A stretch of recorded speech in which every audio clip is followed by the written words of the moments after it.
एक बार मेढकों ने दौड़ प्रतियोगिता करने का फैसला किया। इसमें सभी को एक ऊंची टावर पर चढ़ना था। मेंढकों की इस दौड़ को लेकर लोगों में गजब का उत्साह था। इसलिए दौड़ देखने के लिए टावर के चारों ओर भारी भीड़ जमा हो गई थी। तय समय के मुताबिक दौड़ शुरू हुई। भीड़ में किसी को भी इस बात का भरोसा नहीं हो रहा था कि मेंढक टावर पर चढ़ जाएंगे। कोई कहता, अरे यह तो बहुत ही मुश्किल है, ये तो वहां पहुंच ही नहीं सकते। कहीं से आवाज आई, अरे टावर कितना ऊंचा है कि ये वहां कभी नहीं पहुंचेंगे। इसी बीच कई मेंढक चढ़ने में गिरने लगे। कुछ थक गए और दौड़ छोड़कर बाहर आ गए। सिर्फ वही मेंढक ऊपर की ओर बढ़ते नजर आ रहे थे, जिन्होंने इस दौड़ को जीतने की ठान ली थी और किसी की नहीं सुन रहे थे। इसी बीच भीड़ में लोगों का चिल्लाना जारी था।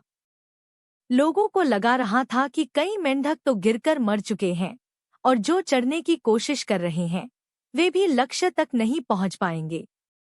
लेकिन एक छोटा सा मेंढक बिना किसी परवाह किए टावर की ओर चढ़ता जा रहा था और आखिरकार वह अपने लक्ष्य तक पहुंच ही गया। इसके बाद दूसरे मेंढकों में यह उत्सुकता जागी कि आखिर इतना छोटा सा मेंढक कैसे अपने लक्ष्य तक पहुंच गया।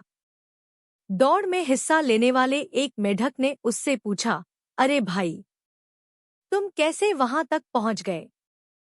लेकिन किसी को यह नहीं पता था कि जीतने वाला मेंढक सुन नहीं सकता था।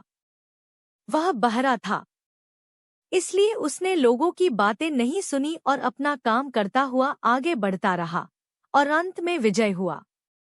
इसीलिए कभी भी यह नहीं सोचना चाहिए कि लोग क्या कह रहे हैं। लोगों की नकारात्मक सोच और बात पर कभी भी ध्यान नहीं देना चाहिए।